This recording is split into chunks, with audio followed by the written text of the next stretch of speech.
Chapter 16. Diana is invited to tea, with tragic results.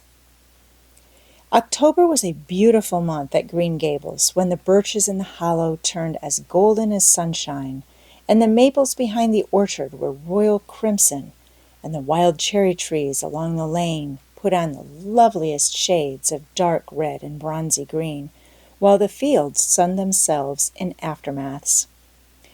Anne reveled in the world of color about her. "Oh, Marilla!" she exclaimed one Saturday morning, coming dancing in with her arms full of gorgeous boughs.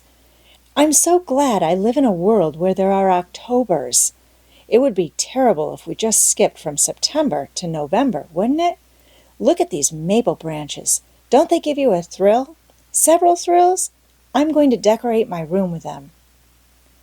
"Messy things," said Marilla, whose aesthetic sense was not noticeably developed. "You clutter up your room entirely too much with out-of-doors stuff, Anne. Bedrooms were made to sleep in." "Oh, and dream in, too, Marilla. And you know, one can dream so much better in a room where there are pretty things. I'm going to put these boughs in the old blue jug and set them on my table."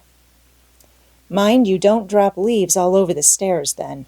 I'm going on a meeting of the Aid Society at Carmody this afternoon, Anne, and I won't likely be home before dark.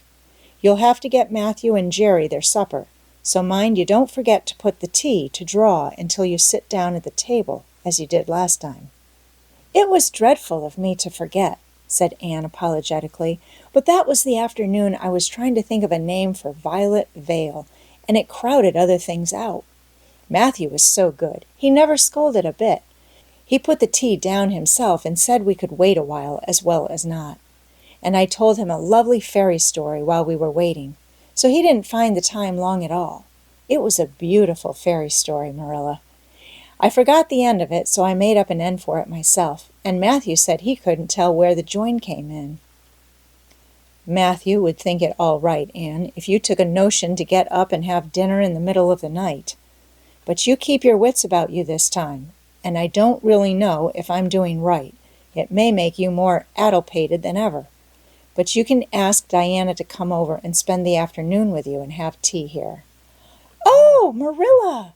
Anne clasped her hands. "How perfectly lovely! You are able to imagine things after all, or else you'd never have understood how I've longed for that very thing. It will seem so nice and grown-uppish. No fear of my forgetting to put the tea to draw when I have company. Oh, Marilla, can I use the rosebud spray tea set?" "No, indeed. The rosebud tea set. Well, what next? You know, I never use that except for the minister or the aides. You'll put down the old brown tea set. But you can open the little yellow crock of cherry preserves. It's time it was being used anyhow. I believe it's beginning to work. And you can cut some fruit cake and have some of the cookies and snaps." "I can just imagine myself sitting down at the head of the table and pouring out the tea," said Anne, shutting her eyes ecstatically, "and asking Diana if she takes sugar. I know she doesn't, but of course I'll ask her just as if I didn't know. And then pressing her to take another piece of fruit cake and another helping of preserves. Oh, Marilla, it's a wonderful sensation just to think of it. Can I take her into the spare room to lay off her hat when she comes, and then into the parlor to sit?" "No. The sitting room will do for you and your company. But there's a bottle half full of raspberry cordial that was left over from the church social the other night. It's on the second shelf of the sitting room closet, and you and Diana can have it if you like, and a cookie to eat with it along in the afternoon. For I dare say Mathew will be late coming in to tea, since he's hauling potatoes to the vessel." Anne flew down to the hollow, past the Dryad's bubble, and up the spruce path to Orchard Slope to ask Diana to tea. As a result, just after Marilla had driven off to Carmody, Diana came over, dressed in her second-best dress and looking exactly as it is proper to look when asked out to tea. At other times she was wont to run into the kitchen without knocking, but now she knocked primly at the front door. And when Anne, dressed in her second best, as primly opened it, both little girls shook hands as gravely as if they had never met before. This unnatural solemnity lasted until after Diana had been taken to the east gable to lay off her hat and then had sat for 10 minutes in the sitting room, toes in position. "How is your mother?" inquired Anne politely, just as if she had not seen Mrs. Barry picking apples that morning in excellent health and spirits. "She is very well, thank you. I suppose Mr. Cuthbert is hauling potatoes to the lily sands this afternoon, is he?" said Diana, who had ridden down to Mr. Harmon Andrews that morning in Matthew's cart. "Yes, our potato crop is very good this year. I hope your father's crop is good too." "It is fairly good, thank you. Have you picked many of your apples yet?" "Oh, ever so many," said Anne, forgetting to be dignified and jumping up quickly. "Let's go out to the orchard and get some of the red sweetings, Diana. Marilla says we can have all that are left on the tree. Marilla is a very generous woman. She said we could have fruit cake and cherry preserves for tea. But it isn't good manners to tell your company what you are going to give them to eat, so I won't tell you what she said we could have to drink. Only it begins with an R and a C, and it's bright red color. I love bright red drinks, don't you? They taste twice as good as any other color." The orchard, with its great sweeping boughs that bent to the ground with fruit, proved so delightful that the little girls spent most of the afternoon in it, sitting in a grassy corner where the frost had spared the green and the mellow autumn sunshine lingered warmly, eating apples and talking as hard as they could. Diana had much to tell Anne of what went on in school. She had to sit with Gertie Pye, and she hated it. Gertie squeaked her pencil all the time, and it just made her, Diana's, blood run cold. Ruby Gillis had charmed all her warts away, true's you live, with a magic pebble that old Mary Joe from the creek gave her. You had to rub the warts with the pebble and then throw it away over your left shoulder at the time of the new moon, and the warts would all go. Charlie Sloane's name was written up with M. White's on the porch wall, and M. White was awful mad about it. Sam Bolter had sassed Mr. Phillips in class, and Mr. Phillips whipped him, and Sam's father came down to the school and dared Mr. Phillips to lay a hand on one of his children again. And Mattie Andrews had a new red hood and a blue crossover with tassels on it, and the airs she put on about it were perfectly sickening. And Lizzie Wright didn't speak to Mammy Wilson because Mammy Wilson's grown-up sister had cut out Lizzie Wright's grown-up sister with her beau. And everybody missed Anne so, and wished she's come to school again. And Gilbert Blythe, but Anne didn't want to hear about Gilbert Blythe. She jumped up hurriedly and said, suppose they go in and have some raspberry cordial. Anne looked on the second shelf of the room pantry, but there was no bottle of raspberry cordial there. Search revealed it away back on the top shelf. Anne put it on a tray and set it on the table with a tumbler. "Now, please help yourself, Diana," she said politely. "I don't believe I'll have any just now. I don't feel as if I wanted any after all those apples." Diana poured herself out a tumblerful, looked at its bright red hue admiringly, and then sipped it daintily. "That's awfully nice raspberry cordial, Anne," she said. "I didn't know raspberry cordial was so nice." "I'm real glad you like it. Take as much as you want. I'm going to run out and stir the fire up. There are so many responsibilities on a person's mind when they're keeping house, isn't there?" When Anne came back from the kitchen, Diana was drinking her second glassful of cordial and being entreated thereto by Anne. She offered no particular objection to the drinking of a third. The tumblerfuls were generous ones, and the raspberry cordial was certainly very nice. "The nicest I ever drank," said Diana. "It's ever so much nicer than Mrs. Lynde's, although she brags of hers so much. It doesn't taste a bit like hers." "I should think Marilla's raspberry cordial would probably be much nicer than Mrs. Lynde's," said Anne loyally. "Marilla is a famous cook. She is trying to teach me to cook, but I assure you, Diana, it is uphill work. There's so little scope for imagination in cookery. You just have to go by rules. The last time I made a cake, I forgot to put the flour in. I was thinking the loveliest story about you and me, Diana. I thought you were desperately ill with smallpox, and everybody deserted you. But I went boldly to your bedside and nursed you back to life. And then I took the smallpox and died.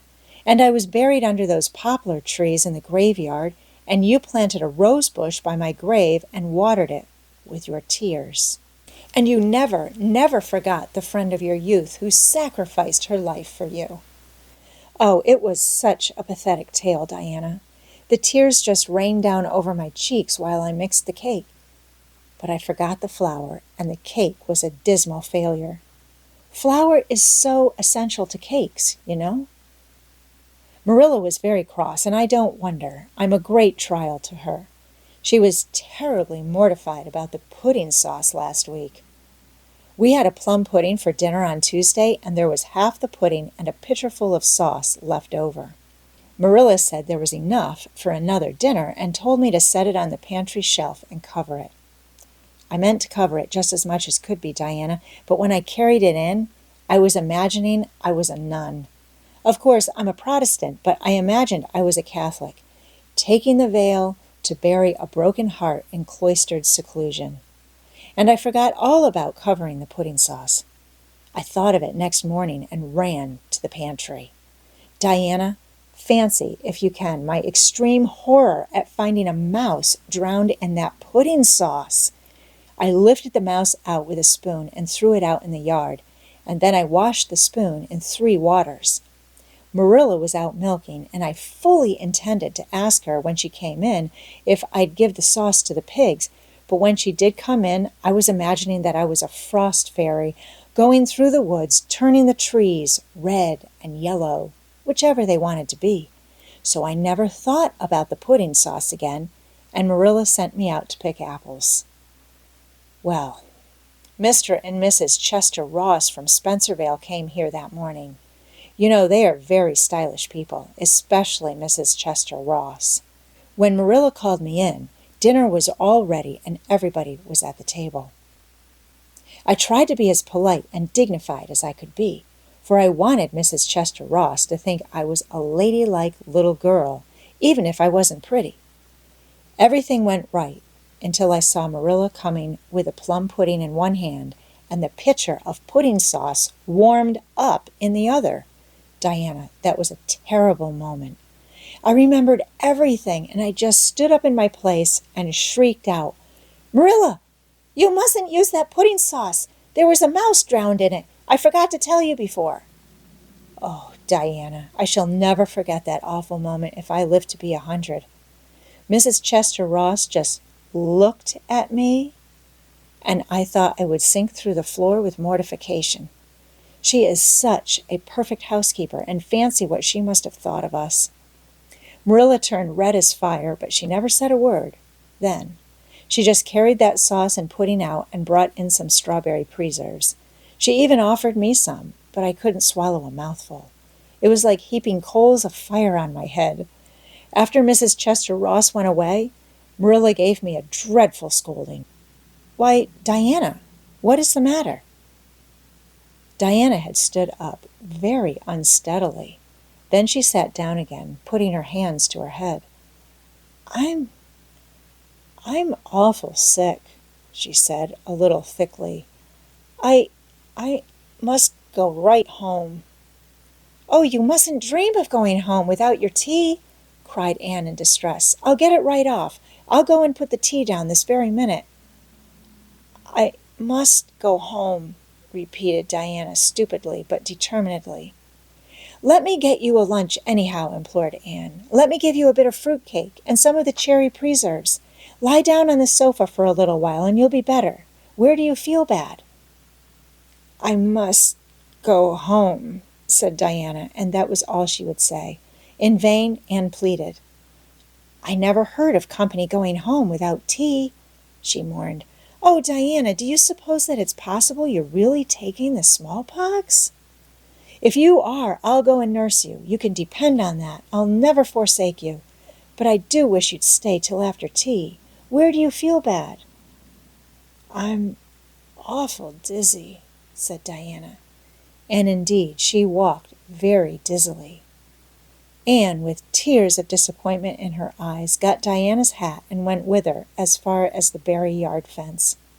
Then she wept all the way back to Green Gables, where she sorrowfully put the remainder of the raspberry cordial back into the pantry and got tea ready for Matthew and Jerry, with all the zest gone out of the performance. The next day was Sunday, and as the rain poured down in torrents from dawn till dusk, Anne did not stir abroad from Green Gables. Monday afternoon Marilla sent her down to Mrs. Lynde's on an errand. In a very short space of time, Anne came flying back up the lane with tears rolling down her cheeks. Into the kitchen she dashed and flung herself face downward on the sofa in an agony. "Whatever has gone wrong now, Anne?" queried Marilla in doubt and dismay. "I do hope you haven't gone and been saucy to Mrs. Lynde again." No answer from Anne save more tears and stormier sobs. "Anne Shirley, when I ask you a question, I want to be answered. Sit right up this very minute and tell me what you are crying about." Anne sat up, tragedy personified. "Mrs. Lynde was up to see Mrs. Barry today, and Mrs. Barry was in an awful state," she wailed. "She says that I set Diana drunk Saturday and sent her home in a disgraceful condition. And she says I must be a thoroughly bad, wicked little girl, and she's never going to let Diana play with me again. Oh, Marilla, I'm just overcome with woe." Marilla stared in blank amazement. "Set Diana drunk?" she said when she found her voice. "Anne, are you or Mrs. Barry crazy? What on earth did you give her?" "Not a thing but raspberry cordial," sobbed Anne. "I never thought raspberry cordial would set people drunk, Marilla. Not even if they drank 3 big tumblerfuls as Diana did. Oh, it sounds so like Mrs. Thomas's husband, but I didn't mean to set her drunk." "Drunk fiddlesticks," said Marilla, marching to the sitting-room pantry. There on the shelf was a bottle which she at once recognized as one containing some of her 3-year-old homemade currant wine, for which she was celebrated in Avonlea, although certain of the stricter sort, Mrs. Barry among them, disapproved strongly of it. And at the same time Marilla recollected that she had put the bottle of raspberry cordial down in the cellar instead of in the pantry, as she had told Anne. She went back to the kitchen with the wine bottle in her hand. Her face was twitching in spite of herself. "Anne, you certainly have a genius for getting into trouble. You went and gave Diana currant wine instead of raspberry cordial. Didn't you know the difference yourself?" "I never tasted it," said Anne. "I thought it was the cordial. I meant to be so hospitable. Diana got awfully sick and had to go home. Mrs. Barry told Mrs. Lynde she was simply dead drunk. She just laughed silly-like when her mother asked her what was the matter and went to sleep and slept for hours. Her mother smelled her breath and knew she was drunk. She had a fearful headache all day yesterday. Mrs. Barry is so indignant. She will never believe but what I did it on purpose." "I should think she would better punish Diana for being so greedy as to drink 3 glassfuls of anything," said Marilla shortly. "Why, 3 of those big glasses would have made her sick even if it had only been cordial." "Well, this story will be a nice handle for those folks who are so down on me for making currant wine, although I haven't made any for 3 years, ever since I found out that the minister didn't approve. I just kept that bottle for sickness. There, child, don't cry. I can't see as you are to blame, although I'm sorry it happened so." "I must cry," said Anne. "My heart is broken. The stars in their courses fight against me, Marilla. Diana and I are parted forever. Oh, Marilla, I little dreamed of this when first we swore our vows of friendship." "Don't be foolish, Anne. Mrs. Barry will think better of it when she finds you're not to blame. I suppose she thinks you've done it for a silly joke or something of that sort. You'd best go up this evening and tell her how it was." My courage fails me at the thought of facing Diana's injured mother, sighed Anne. I wish you'd go, Marilla. You're so much more dignified than I am. Likely she'd listen to you quicker than to me. Well, I will, said Marilla, reflecting that it would probably be the wiser course. Don't cry any more, Anne. It will be all right. Marilla had changed her mind about it being all right by the time she got back from Orchard Slope. Anne was watching for her coming and flew to the porch door to meet her. Oh, Marilla, I know by your face that it's been no use, she said sorrowfully. Mrs. Barry won't forgive me? Mrs. Barry, indeed, snapped Marilla. Of all the unreasonable women I ever saw, she's the worst. I told her it was all a mistake and you weren't to blame, but she just simply didn't believe me. And she rubbed it well in about my currant wine and how I'd always said it couldn't have the least effect on anybody. I just told her plainly that currant wine wasn't meant to be drunk 3 tumblerfuls at a time, and that if a child I had to do with was so greedy, I'd sober her up with a right good spanking. Marilla whisked into the kitchen, grievously disturbed, leaving a very much distracted little soul in the porch behind her. Presently Anne stepped out, bareheaded, into the chill autumn dusk. Very determinedly and steadily she took her way down through the sere clover field, over the log bridge, and up through the spruce grove, lighted by a pale little moon hanging low over the western woods. Mrs. Barry, coming to the door in answer to a timid knock, found a white-lipped, eager-eyed suppliant on the doorstep. Her face hardened. Mrs. Barry was a woman of strong prejudices and dislikes, and her anger was of the cold, sullen sort which is always hardest to overcome. To do her justice, she really believed Anne had made Diana drunk out of sheer malice prepense, and she was honestly anxious to preserve her little daughter from the contamination of further intimacy with such a child. What do you want? She said stiffly. Anne clasped her hands. Oh, Mrs. Barry, please forgive me. I did not mean to intoxicate Diana. How could I? Just imagine if you were a poor little orphan girl that kind people had adopted, and you had just one bosom friend in all the world. Do you think you would intoxicate her on purpose? I thought it was only raspberry cordial. I was firmly convinced it was raspberry cordial. Oh, please don't say that you won't let Diana play with me any more. If you do, you will cover my life with a dark cloud of woe. This speech, which would have softened good Mrs. Lynde's heart in a twinkling, had no effect on Mrs. Barry, except to irritate her still more. She was suspicious of Anne's big words and dramatic gestures, and imagined that the child was making fun of her. So she said, coldly and cruelly, I don't think you are a fit little girl for Diana to associate with. You'd better go home and behave yourself. Anne's lips quivered. Won't you let me see Diana just once to say farewell? She implored. Diana has gone over to Carmody with her father, said Mrs. Barry, going in and shutting the door. Anne went back to Green Gables, calm with despair. My last hope is gone, she told Marilla. I went up and saw Mrs. Barry myself, and she treated me very insultingly. Marilla, I do not think she is a well-bred woman. There is nothing more to do except to pray, and I haven't much hope that that'll do much good because, Marilla, I do not believe that God himself can do very much with such an obstinate person as Mrs. Barry. Anne, you shouldn't say such things, rebuked Marilla, striving to overcome that unholy tendency to laughter which she was dismayed to find growing upon her. And indeed, when she told the whole story to Mathew that night, she did laugh heartily over Anne's tribulations. But when she slipped into the east gable before going to bed and found that Anne had cried herself to sleep, an unaccustomed softness crept into her face. Poor little soul, she murmured, lifting a loose curl of hair from the child's tear-stained face. Then she bent down and kissed the flushed cheek on the pillow.